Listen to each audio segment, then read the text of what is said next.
la tahriku aswarul akdar. Kahayang urang teh moal bisa ngabedah kana qadar Allah. Atuh ai kos kitu mah urang tuturkeun atuh qadar Allah. Jak kahayang tinggal kahayang ai cak qadar mah henteu bae.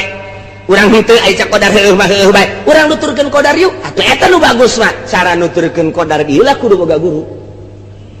Nah ieu nu hese ge dengan guruna. Eueuh cenah meureun ge atuh aya. Satungtung dunia aya can kiamat guru torekat aya. Coba cenah pangneangankeun atuh guru torekatna. Guru torekat mah kadang-kadang babarengan jeung urang, kadang-kadang ngobrol jeung urang. Kok atuh teu nembongkeun jeung teu mere, atuh pun siana can siap. Encan siap kacangna geus aya, jagongna geus aya, deuk dipelakeun. Ari encan digaru-garu acan mah deuk kumaha melakna. Kacangna geus aya, parena geus aya, sawahna can dipacul-pacul acan mah atuh deuk kumaha ditandurkeunana. Geus dideuleuheula kesiapan tanahna ieu nak dipelakan pare. Woh lamun geus diwaluku geus digaru geus siap kakarak ditembongkeun ieu bibitna kieu cara melakna ieu deuk melak kacang mana tanahna tah ieu zikirna geus aya nu deuk mere zikirna geus aya lahanna nu can aya tah dibalikeun ke bakal dibalik sorangan urang sababikul himam la tahriku aswarul akdar jakabeh ge ku qadar Allah.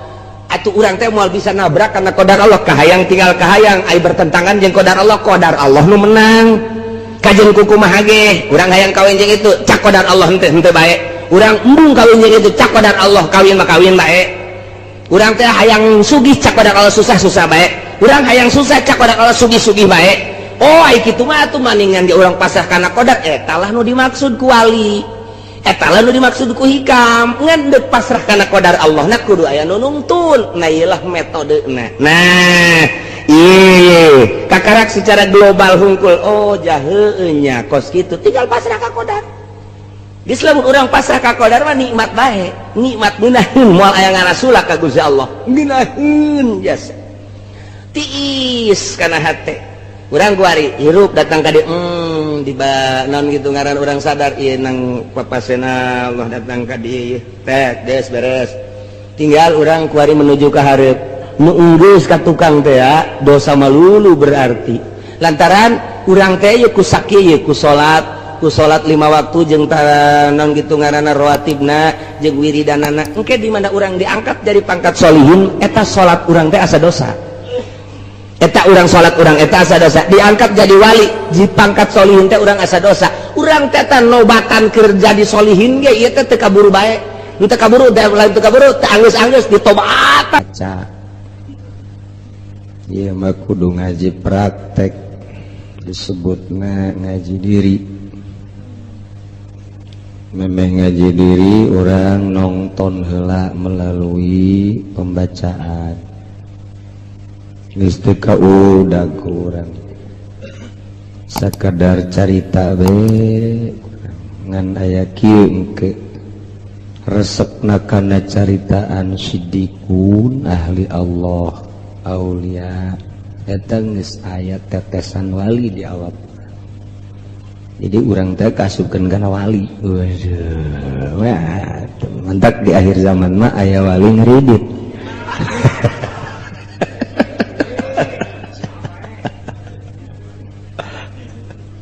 ya Allah karim wa adnan nasib at-tasdiq wa taslim pangahandapna bagian kewalian ngabenerkeun ka perjalanan wali jeung kawalina oge pasrah terhadap wali-wali Allah subhanahu wa ta'ala. Muhammadiyah mah mun nyaritakeun wali ngajebian ka urang giliran bae kadesek-desek aya cek dina wali jaya dina Al-Qur'an lagi. Coba pangnyontoan ke itu Pak Amin Rais. Jadi Amin Rais teh wali. Jadi teh nyahun ka ukuran-ukuran wali-wali Allah. Hese jeung Muhammadiyah. Rada babarian keneh jeung kitu bangsa Syiah. Nya nama kawali tu paha. Di sisi eta di sisi lain berat di Syiah. Jadi orang teh ayeuna menyikapi golongan-golongan Islam nuku Kangjeng Nabi dicaritakeun bakal sataftariku ummati, bakal peberencai umat kaula masing-masing datang ke 73 golongan kabeh kajatakeun ahli sunnah wal jamaah. Nu aslina nu mana atuh ya Rasulullah? Nu asli mah nu ana aleh nu akur jeung kula bae diakurkeun ku urang mantap maka silsilah besi teu akur jeung perjalanan silsilah nage engke dimusyawarahkeun besi aya silsilah gadungan besi ngaku atawa ngadenge doang. Nah ieu ke bakal kanyahoan tina hasil daripada pagaweanana. Hasilna norekat bah ternyata horenganan haju kebeli mercy. Ih norekat sih jadi kos gitu. Hasil norekat teh haju nyandung opat. Mantep. Jadi hasil norekat teh ieu teh mengarah kana duniawi. Salah. Mantap ari ilmu nama di dulu ilmu di Tasikmalaya bah anom akur, ilmu di Banten akur, di Jawa Timur akur, nute akur teh cara meratekeunana ti mimiti cara merekna anu sambarangan. Mentak begitu norekat teh jadi teu wauh jeung dulur, barang norekat teu wauh jeung jelema, barang norekat teh ego leuwih tinggi. Oh berarti ti mana ngamimiti ada norekat. Justru norekat mah ulah kajahoan ku batur hatta pamajikan ge ulah nyaho urang norekat. Teu nyaho pamajikan urang teh kana pagawean ibadah urang cukup ibadahna ka Gusti Allah nu nganyahokeun Allah titik geus bae sakitu. Geus di mata pamajikan urang bangun biasa bae gitu. Buset wayah Noel wayang ngagelang giliran kos gitu no mantep bah. Giliran anu urang pemajikan gesare anak gesare lekete urang kuda ulah gandeng ulah kanyahoan urang ibadah sorangan mun sakamar teh mah jeung pemajikan nyahoan urang hee ulah geuna kanyahoan. Ieu mah bebeja ka pemajikan neng kakak norekat neng. Entak sing hade nyanengnya kakak kaya ulah diganggu. Emang sanu ngaganggu? Ieu mah ulah ngaganggu ka kakak. Paling kakak nu ngaganggu ka neng. Aduh, ieu norekat teh kos kitu. Ya Allah, ya Rabb. Jadi umumku naju nyanana mere selembaran saha nu neuk ijazah tarekat. Kosorat undang bae disebar-sebar ieu mah ilmuna ruhani geus teu kudu make tulisan-tulisan ijazah tarekat mah urusanna ruhani dari hati ke hati gitu atuh. Jadi engkena teh sejuk nikmat titah bener tanpa peduli ka makhluk jeung ka dunia ka Allah bae ngan moal bisa mun teu cara bersyariateun pake ku urang syariatna dieusian ku thariqah menuju hakikat. Geus minaheun kapanggih jeung budak akur, kapanggih jeung nini-nini akur, jeung aki-aki akur, jeung nu sugih akur, jeung nu susah akur, jeung rangda akur. Eta mah akur bae mamana. Jeung rangda mah. Tah terus jadi urang teh biasa bae. Mun bisa, mun teu bisa ngasingkeun diri. Asa teu bisa hate teh ngolembar ku kitu mah. Mulai urang kholwah. Jadi kholwah teh kulantaran teu bisa hihijian jeung jelema satungtung bisa mah masalah mah enggak bae. Ternyata teu bisa. Hampir 90% ahli thariqah ngabejan moal bisa ngahiji jeung jelema urang pisah tina jelema. Oh kholwah tuh. Kholwah. Nah, di perjalanan ibadah menuju ridho Allah dengan ieu perjalanan khusus saha jelema na ieu nu kuateun kos kieu cek teori mah asa hese tapi pan ieu mah urusanna panggupai Gusti Allah ka dieu ya cak Gusti Allah batur mah teu bisaeun nya mah kok bisa batur mah teu kuatun konya nama kuat atuh panu Allah digulak-gilekeun ku Allah batur mah sare nya nama kerek ya tuh masalah batur mah dahar sapiring nya nama 2 piring khawarikul adat eta akur jeung kebobule eta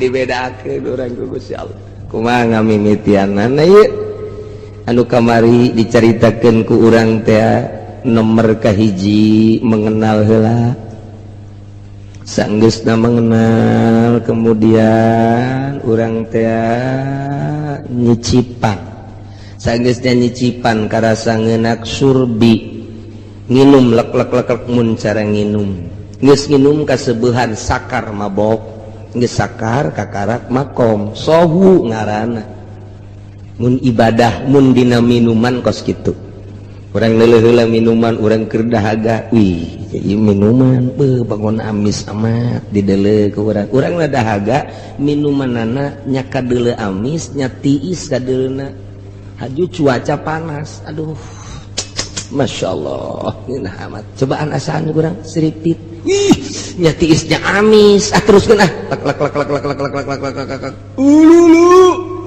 turam hayang kene nginum deh hayang kene nginum bungkiang sakar ngaranna ngarasakeun seubeuna nginum makom ngaranna makom teh cager geus dahaga geus henteu tiis karasana ka awak eta carita minuman kuari ibadah ka Gusti Allah dimimitian urang ku mengenal Allah heula ti wujud kidambako terus urang ditafakuran mengenal melalui tafakur pan urang teh mengenal Allah teh melalui syariat heula can kaharti cenah kiai mengenal Allah melalui syariat ngaji heula sanggeus ngaji cobaan kuari ceng ulan sia geus ngaji geus nyaho kana haram jeung halal insyaallah syariat wau berarti sia ka Allah wau melalui syariat coba nek dicoba ku aing sia coba inon ya ih tambah bir ayo coba inum Gus ya imbung kunaon sia nu mantap mu haram wauheun ka Allah melalui syariat haram ni minuman wauh tak ka Allah melalui syariat ngaranna embung nya nama haram dibere ku urang awewe urang Lampung Putih waduh Masya Allah haji bubuka di hareupeunna iya susuna meni neungtreut ya gitu apemna kadeuleung set pelan coba tah nyana geus ridoeun jasa kasih hayangeun nu mantak ridho lain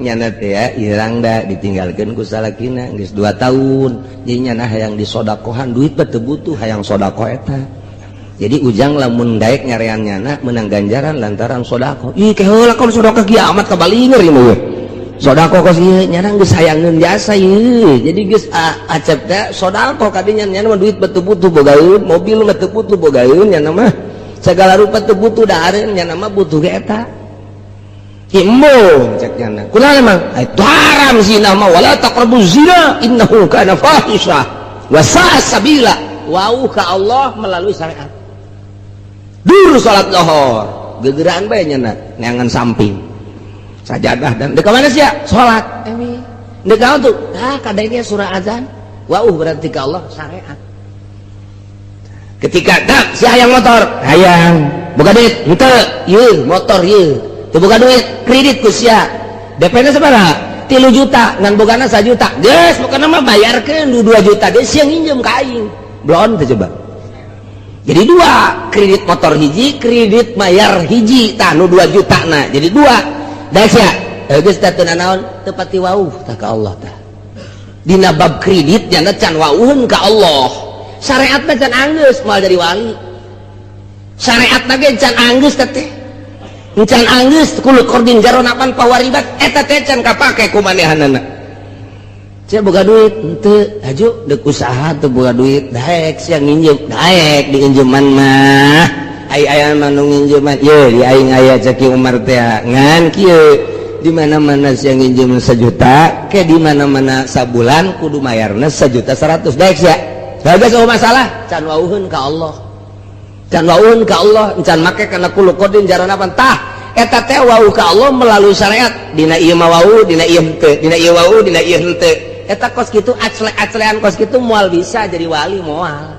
Jadi solihin ge moal bisa kecuali diganti ngaran Muhammad Solihin. Teu bisa. Tah. Mulai kuari ngenal ka Gusti Allah.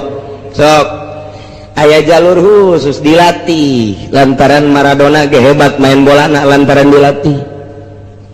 Mike Tyson teh hebat tinjuanana aya pelatihna.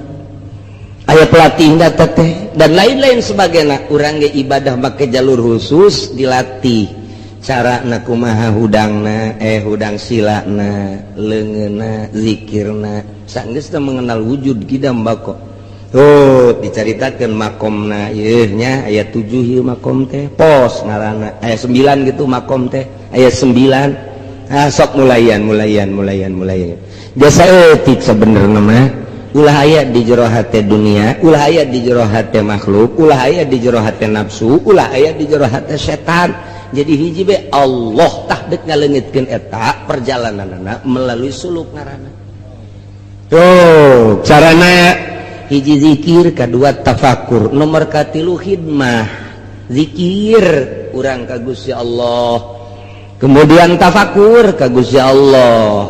Jadi nyaritakeun dina hate teh merenung kana keagungan ti mimiti keagungan makhluk-makhluk Allah menuju ka Allah.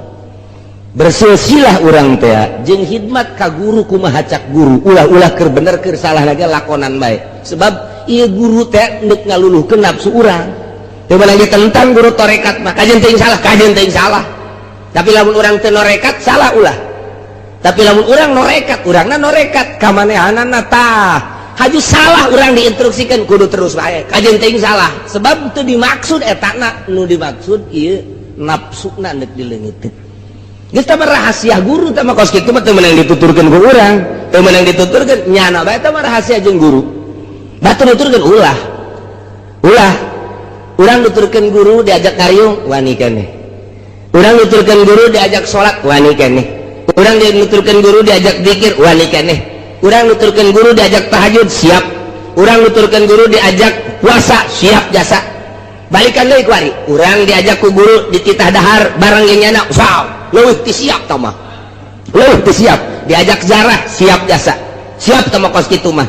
Kuari urang gitu nuturkeun guru dititah kitu sedekah siap keneh demi keunggulan kitu pangkat siap keneh.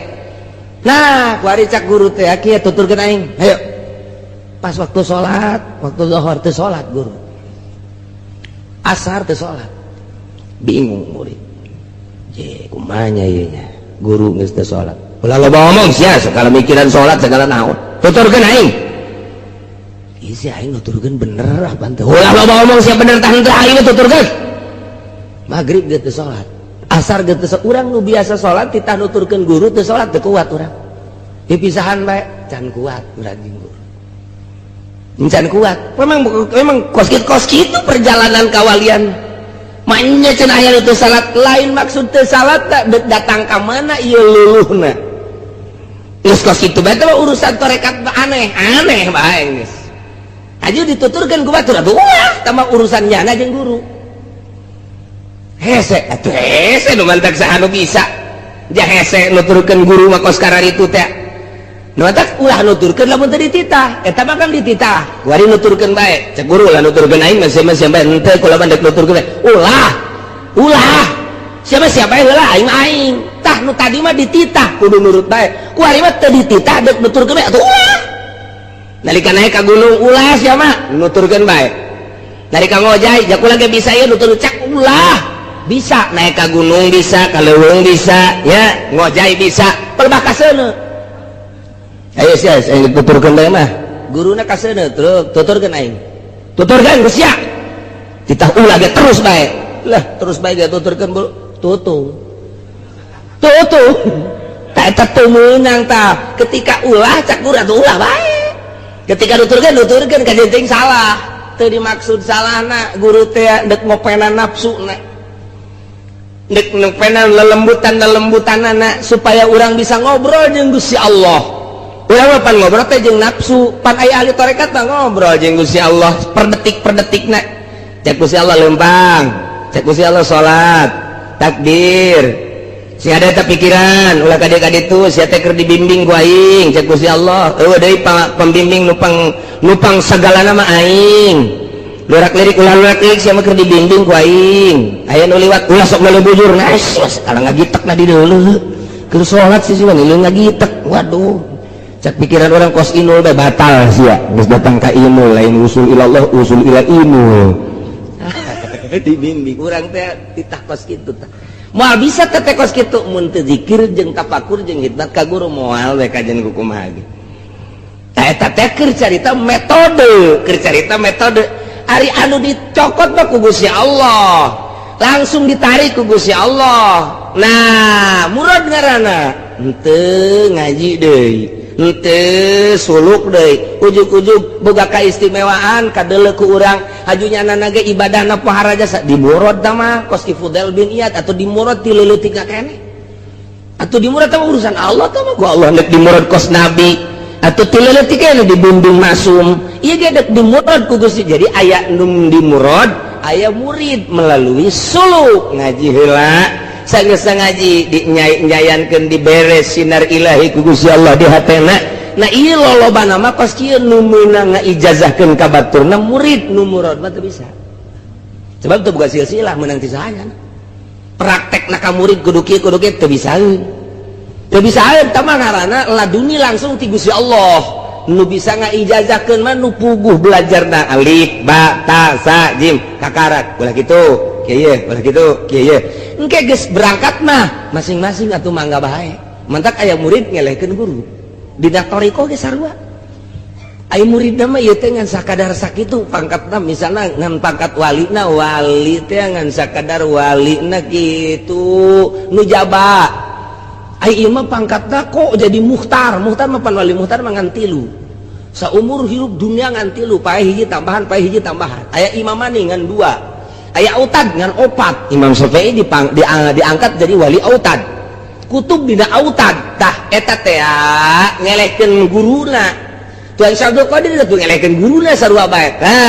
Naik bahkan guruna ge geus caritakeun bahwa murid kula anu bakal jadi kutubul aulia mah kula ge aya di handapeun nyana.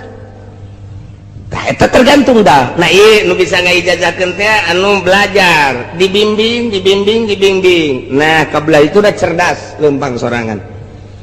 Tah ti mana ngamimitianana. Nah ieu nu rek caritakeun tadi dahaga urang hayang usul ilallah, parabotna geus aya ilmuna, kuari urang berangkat ninggalkeun dunia jeung makhluk menuju usul ilallah ku cara zikir jeung tafakur khidmat kanu jadi guru sesuai jeung aturan anak berangkatlah. Nah terus di dieu yuqalu al ahwalu mawahibu diucapkeun ari ahwal mah pamere wal maqamatu makasib ai maqamat maqam eta adalah diusaha wa kasbuha huwa taqaddumul ahwal alaiha ka'annaha nataijuha. Nasabna kana maqam eta adalah diheulaan ku ahwal ka'annaha nataijuha seakan-akan natijah daripada awal eta adalah maqam. Wa qaulul ahwal mawahib yakni ba'da taharuf fi jalbiha qaskuba ka khalqil awaid. Batur tipe ting sare ieu mah hudang kharqul adat ngaran. Kemudian kitu batur dahar ieu mah henteu eta ngaranna kharqul adat. Batur manginum nya mah henteu. Batur ba nu ngarokok ieu ngarokok kharqul adat ngaranna. Batur mah teu ngopi nya ngopi kharqul adat eta. Kabawa ku juri ge teh nu Batur mah keur ngaji eueuh nu nundutan nya nama nundutan kharqul adat sarua bae eta ge. Kabawa ku setan eta. Tak ikut kharqul adat ye. Jadi adat-adat kebiasaan manusia, kebiasaan makhluk ditinggalkan ku urang. Eta teh hese kumaha ngamimitiana. Nah, lamun urang eueuh guruan hese. Mantak makelah guru cing coba kumaha kieu. Ya guru beat ngaranna.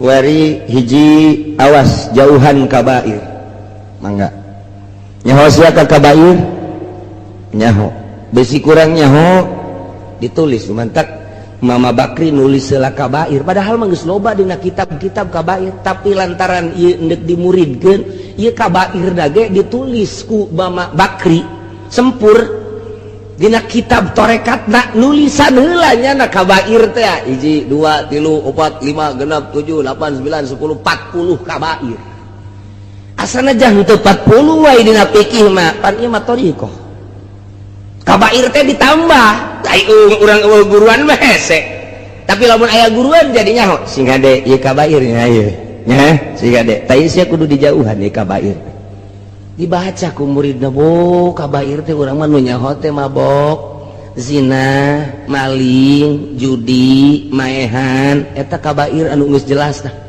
kos kadar itu gorenganan aya 40 dina tarekat mah kabair teh pandek usul ka Allah beres nah ieu nu sogoirna ieu nu sogoirna leuwih loba sogoir geus tinggalkeun ku sia nu kabair tinggalkeun nu sogoir urang nuturkeun eta bakal khariqun lil adat naon sababna sebab beda jeung kita pikir ku eta bae ge geus beda urang bakalna geus beda bakalna tah ku eta bae ge heulana encan nae ka ditu lantaran naon lantaran puguh jalurna batur bae nyebutkeun kabair teh nu tadi teh ya ieu mah macem-macem kabair sogoir teh macem-macem geus urang bakal beda jasa jeung batur dina tingkah-tingkah urang padahal urang teh can sakumaha kakarake datang ka sogoir jeung kabair jeung sogoir lantaran make doktrin kabair jeung sogoir teh sakieu kabair teh sakieu sogoir ngalaksanakeun eta bage urang geus kadeuleum beda ge bakalna jeung batur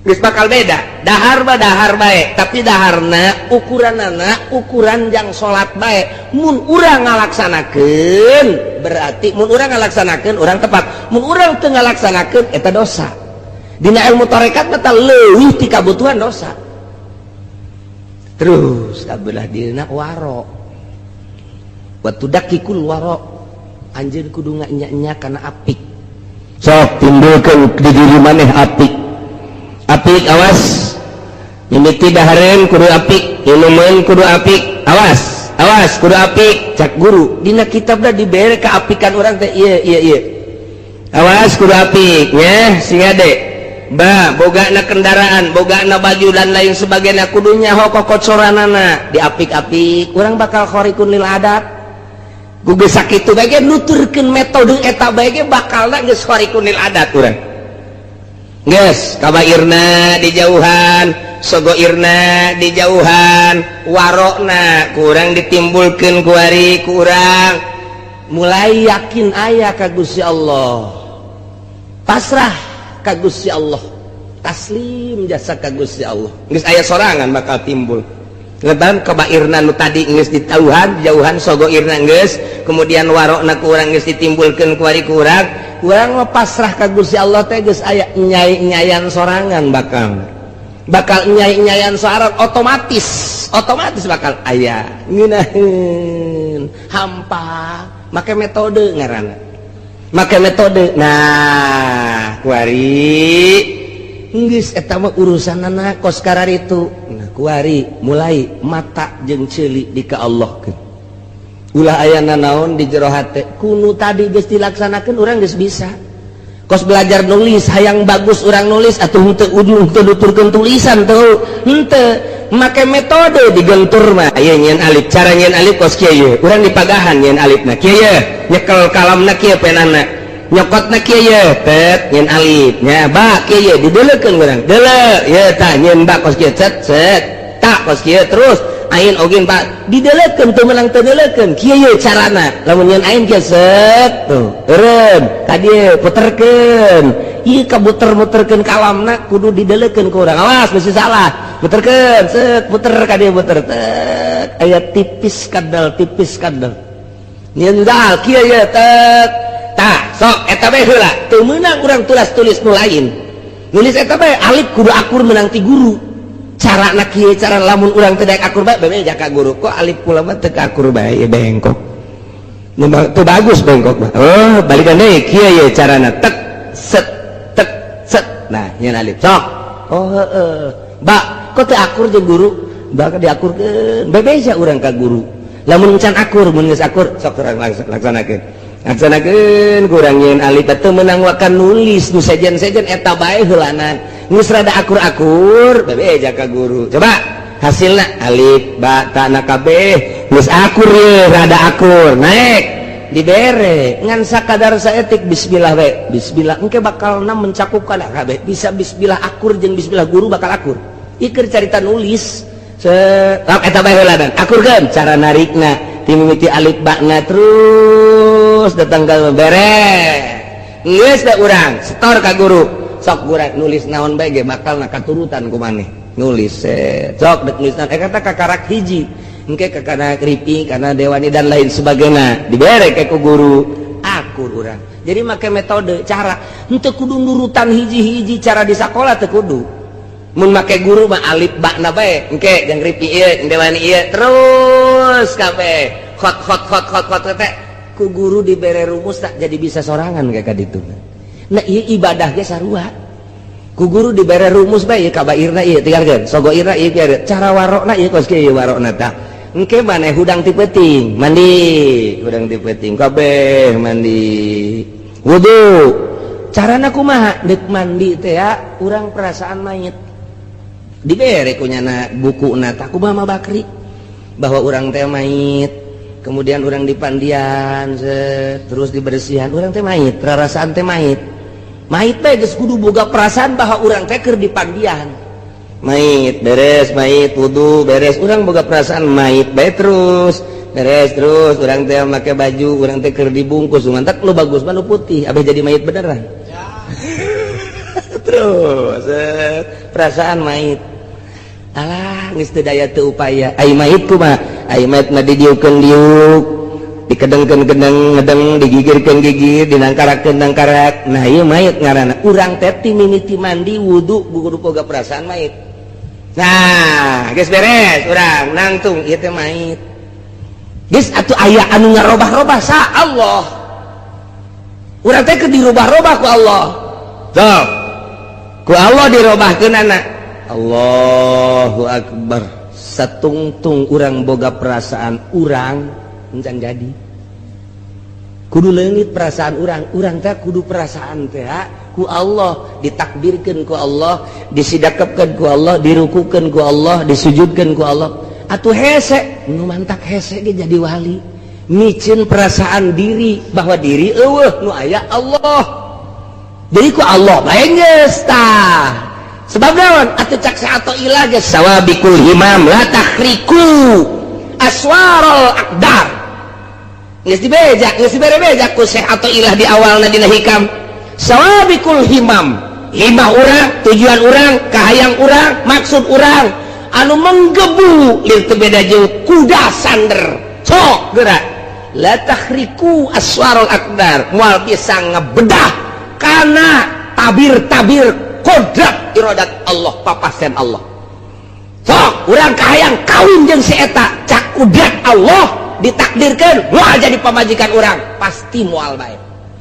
sejuta kali kahayang kawin jeung eta qadar Allah kidituna tetep bae mun itu teu paeh urang nu paeh atawa direbut batur kana teu jadi bae geus jadi sadiakeun modal dek dagang urang ka ditu hibah urang hayang dagang sanggeus dagang hayang kitu untung tapi dina qadarna bakal rugi bejejes sajuta kali modal ratusan puluhan miliaran juta eueuh qadar bakal untung mah rugi bae di sawabikul himam la takhriku moal bisa tah eta teh dibuktikeun ku perasaan nu mantak ngaji hikam mah kudu dibalikeun macana cak guru teu kaharti guru bebeja maca hikam mah mun can dibalikeun can bisa lamun masih keneh kos kieu keneh bae lah tah mah beba lalagan maca hikam mah kudu dibalikeun sugan teh mah dibalikeun macana dibalikeun perasaan lamun urang can tibalik perasaan lain wali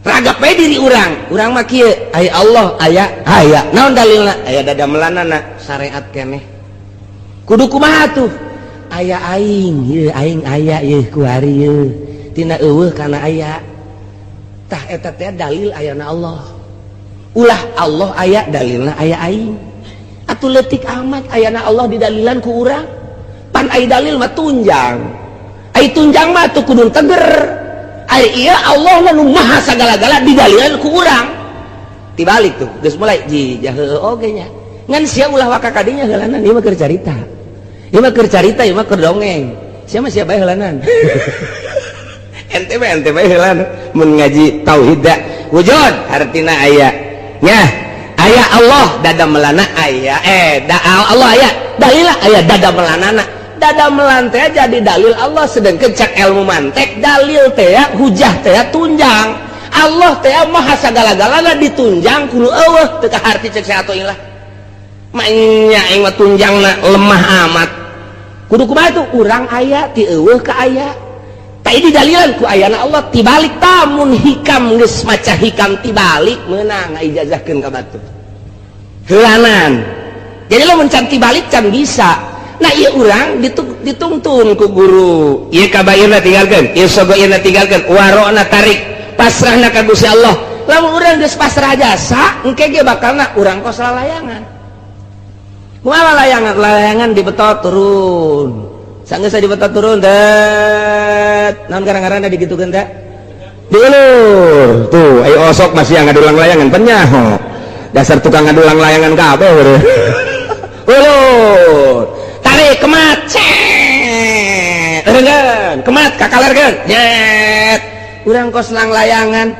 dioper-oper kuno mentangna urang ge awak teh kos lang layangan bae dipentang ku Gusti Allah lempang sia diuk sia kicep sia dengekeun ku sia sok sia geus eta teh hese hayang datang ka perasaan bahwa urang teh ya aya dina tungtung curug Allah cek ngomong sompral nama tak endek datang kadinya mun geus datang kadinya wali ngaranna matak baca hikamna dibalikeun sawabikul himam la tahriku aswarul aqdar kahayang urang teh moal bisa ngabedah kana qadar Allah atuh ai kos kitu mah urang tuturkeun atuh qadar Allah jaka hayang tinggal kahayang ai cak qadar mah henteu bae urang henteu ai cak qadar heueuh mah heueuh bae urang nuturkeun qadar yuk atuh eta nu bagus mah cara nuturkeun qadar ieu lah kudu boga guru nah ieu nu hese ge dengan guruna eueuh cenah meureun ge atuh aya satungtung dunia aya can kiamat guru torekat aya coba cenah pangneangankeun atuh guru torekatna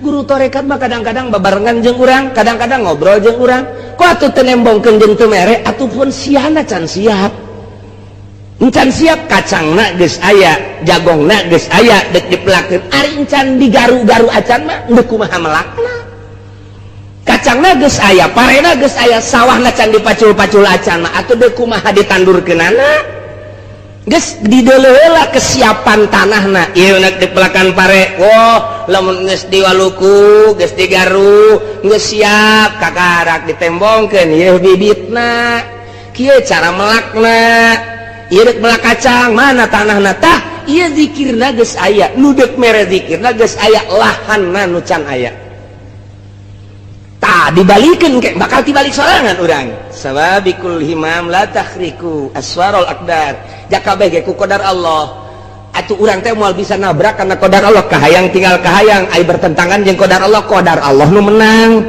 kajeun ku kumaha ge urang hayang kawin jeung itu cak qadar Allah henteu bae urang embung kawin jeung itu cak qadar Allah kawin mah kawin bae urang teh hayang sugih cak qadar Allah susah bae urang hayang susah cak qadar Allah sugih bae oh ai kitu mah atuh maningan ge urang pasrah kana qadar eta lah nu dimaksud ku wali eta lah nu dimaksud ku hikam ngan deuk pasrah kana qadar Allah na kudu aya nu nuntun nah ieu lah metodena nah ieu kakarak secara global hungkul oh jaheueuh nya kos kitu tinggal pasrah ka qadar geus lamun urang pasrah ka qadar mah nikmat bae nikmat ngeunaheun moal aya ngarasulak ka Gusti Allah ngeunaheun jasa tiis kana hate urang kuari hirup datang ka dieu di naon gitu ngaran urang sadar ieu nang papasena Allah datang ka dieu teh des beres tinggal urang kuari menuju ka hareup nu enggeus ka tukang teh ya dosa malulu berarti lantaran urang teh ieu ku sakieu ku salat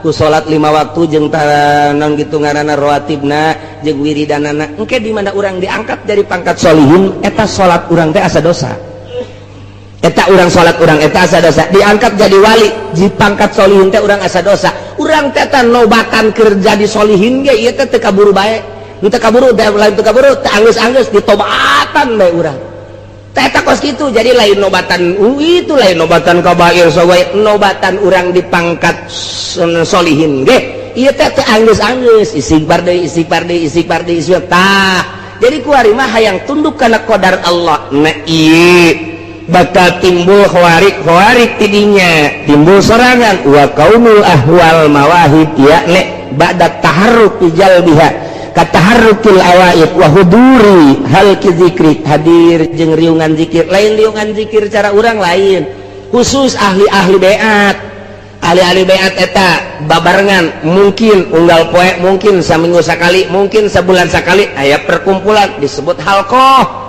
riungan zikir itu bebas khusus bejang ningkatkan jeung guruna engke guruna mere cara la ilaha illallah kekanyahoan salah ye salah ta zikirna salah gidegna make gideg heula make napas heula ke geus beres naik geus beres naik engke kanyahoan nu salah ke kanyahoan nu bener engke geus jadi nama teu kudu budak gideg nggak jadi nama jak nggak perasaan orang teh ayat di lautan ilmu Allah orang ayat perasaan ayat di lautan basar Allah orang teh ayat di lautan sama Allah hasil tapak orang teh nggak dikelekep di ilmu Allah nggak baik orang kerkuku bage babarengan jeung Allah baik di masjid asa jeung Allah di majlis asa jeung Allah di musola asa jeung Allah atuh di kota asa jeung Allah di leuweung asa jeung Allah nu matak nya mah teu kahalangan ku rame teu kahalangan ku nanaon sanajan di nu rame Allah bae hate teh nu rame-rame teu kadeuleu ku nya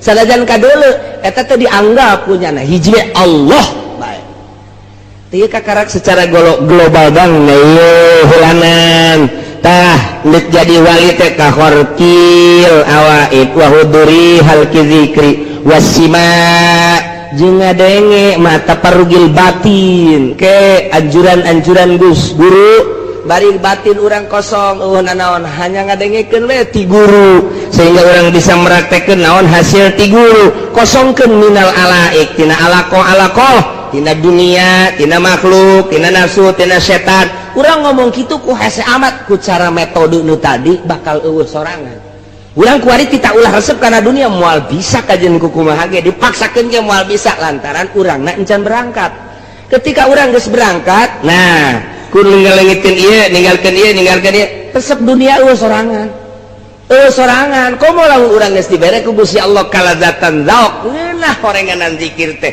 ngeunah horenganan salat teh geus pohoan bae kana dunia dibere ngeunaheun salat teh Allahu akbar hese nyaritakeunana ngeunah eta lantaran naon ka sisi ka gigir ka luhur ka hareup Allah sedengkeun urang teh nyieun Allah urang bebarengan jeung nu nyieun engke bakal balik ku Allah bakal ditanya ku Gusti Allah urangna kuari geus deukeut jeung Allah nikmat amat naon hartina jahe naon hartina gadis Lampung naonan nu aya mah ribut malulu naon hartina baby band naon hartina pabrik dibandingkan pancak Gusti Allah sia jeung boga sia panu aing sia jeung milik ku sia panu aing ai siana kuari jeung geus deukeut jeung aing teu nganggap urang kana naon nu aya nah iyalah sakadar metode cara heula geus urang ulah sosolonongan kuari mah urang keur syariat nyareat bae ngan urang sabisa-bisa naon anu sok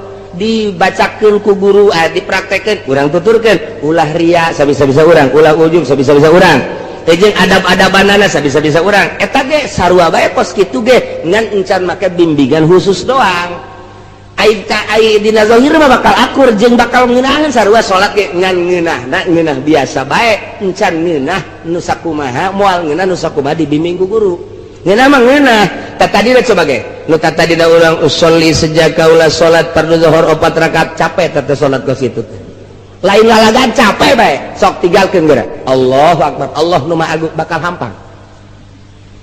hampang Allahu akbar ih ngeunaheun salat ti peuting teh sababaraha rakaat ieu mah lain lalagaan urang mah wani sumpah lamun urang make Allahu akbar menang 4 menang genep ge capek tapi orang lah Allah mah nyahoeun ya urang nu mantak hudang ge dihudangkeun ku Gusti Allah nangtung tengah peuting ieu teh pan nyahona urang tahajud teh Gusti Allah atuh Allah teh nyahun men urang dijieun ge nyahun geus Allahu akbar hampak bakalan ngeunaheun.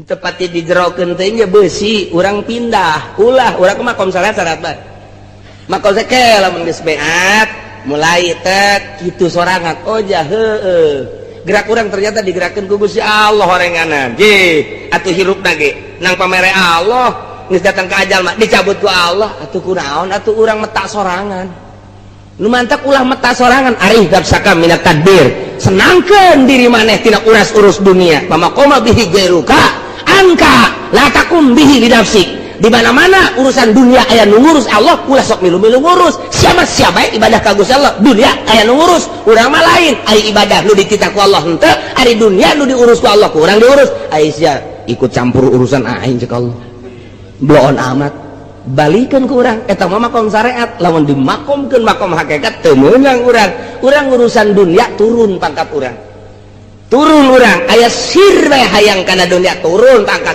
kunaon dipake ka hayang jata mau urusan aing anu diudag-udag ge ku aing teu dibere mah henteu bae cak Gusti Allah anu henteu diudag-udag ge ku aing dibere mah dibere bae yakinkeun urusan aing teh mah siapa bae madep ka aing bisa araredan ieu lamun diteruskeun bisa araredan datang ka ieu mah ieu ka pamajikan warung urusan teh kunaon geus kumaha Allah bae mah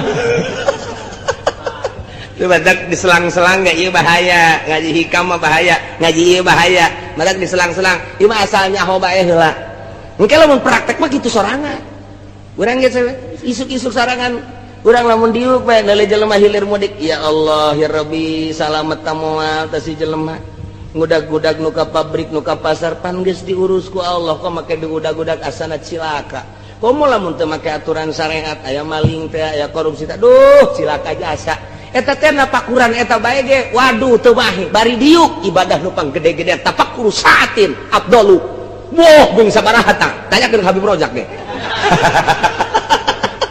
nu mantap Habib Rojak mah tilok salatnya nama tapakur bae bari ngaroko nya nama siet dak rokok meuli deui nya nama ajeuna mah salat henteu tapakur henteu geus di luar dugaan geus kadinya mah geus hese bae iwal tinu ngalaksanakeun nya engke kanyahoan si itu norekat sebenarnya mah si itu norekat teu kudu bebejak kanyahoan naon tina langkah-langkah pagawean jeung tingkah bakal kanyahoan sorang nyambung kenanya di mana menang sanad datang kitu bae atuh kula tak bae ka Bandung begitu ka Bandung atuh pan santri loba jasa kunaon tuh dipanggil di mana kenging sanad jih nyahoeun ti mana teu nyahoeun terus dibawa ku nyana ka Bandung naik mobil kayak ditanya deui ti mana encan buka rahasia di mana kenging sanad ujang sakali